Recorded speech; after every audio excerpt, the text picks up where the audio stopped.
Hi guys, and welcome back to Together We'll Journey. My name is Jeanette, and in today's episode I'm going to go and take you through my first aid kit.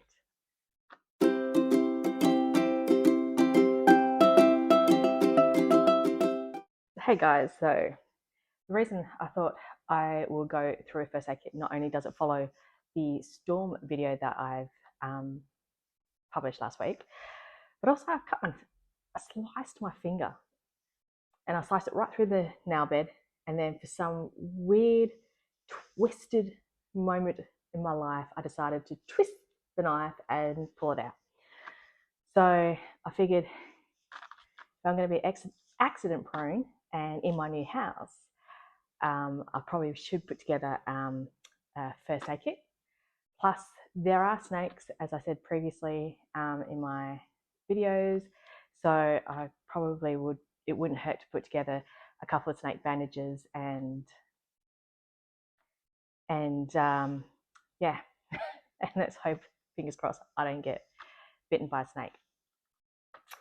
Right, so let's begin. So I've got this book because I figured when I move into my house, I want to be super organized. So I got this book called The Home Edit. These two girls, or ladies, should I say, are actually on Netflix.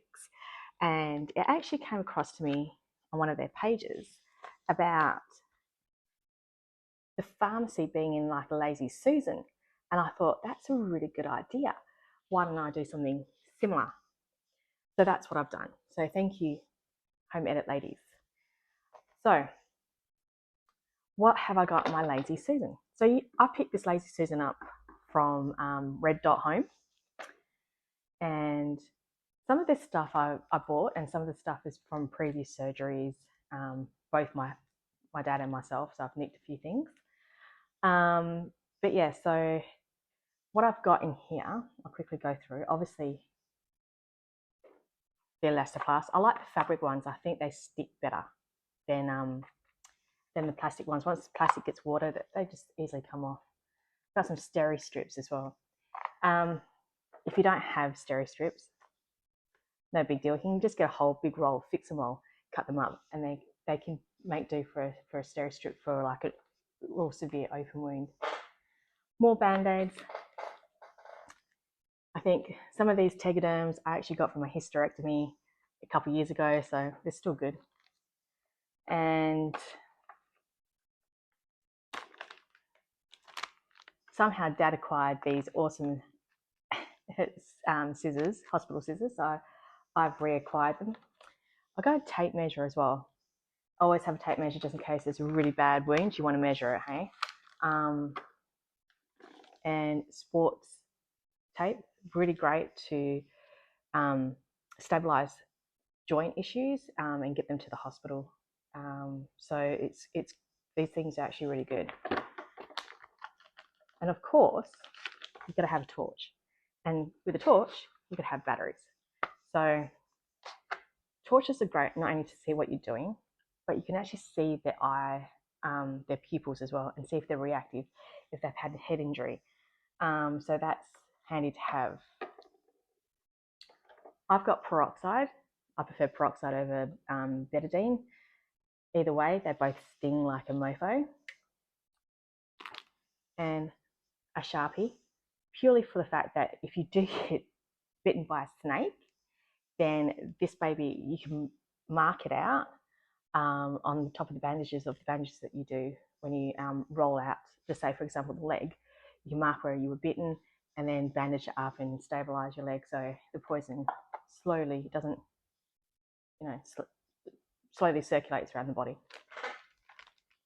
And then I've got some gauze as well as a whole bunch of bandages.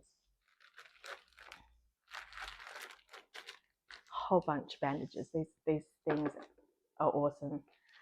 So you can gather a whole bunch of stuff, either from previous surgeries or from a pharmacist or from first aid kits, whatever. I prefer to make my own first aid kit, so I know exactly what I have. Obviously, I have one in the car, but in the meantime, this is going to be my house first aid kit, so this is great for now. But also on top of that, I love using essential oils. So the essential oils I always keep with my first aid kit will be lavender. Ooh, try lavender. Try lavender. Will be lavender. Lavender is amazing for calming, especially skin irritations like psoriasis, eczema, and all that kind of stuff. But it's also really good for an antifungal kind of reason. So, and it also encourages or promotes generation of skin health. So, with this one, now that it's all healed on the inside, I will now put a little bit of essential oils around my tip. Now, I don't use straight essential oil like this.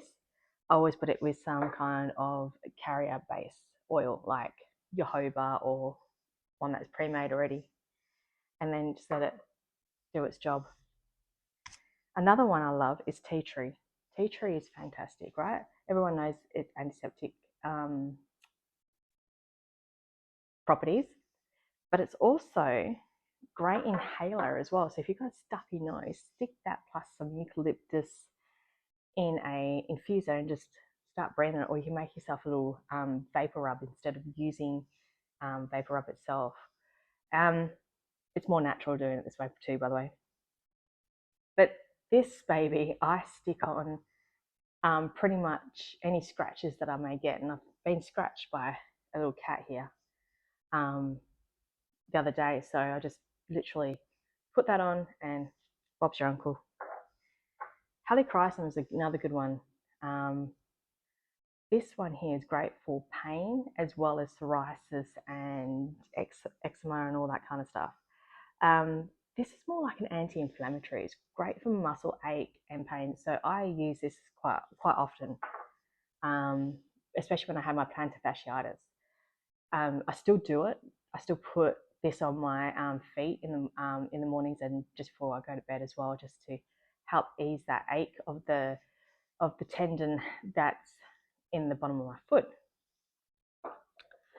But most of all, nothing can beat plant medicine. So I always, if you followed me around my garden, you'll always see aloe vera somewhere on my garden. I even have them outside of my parents' house. Aloe vera is great for burns. Obviously, if you do have a burn at home, wet tea towel, wrap it around the burn and get them straight up to the hospital. So there's another plant that's supposed to be really good for antiseptic, and the Aborigines used to use it quite a bit, especially up north. And it's emu bush. Apparently, it's very, very much like very antiseptic. It's like the most potent part of antiseptic. So I'm actually looking at trying to get that plant in my garden. So I might have to go to Dawson's nursery and visit them, or go visit Xantoria because it's actually a proper native bush. So I hope today has given you some ideas of how you can make your little emergency kit / first aid kit in your home.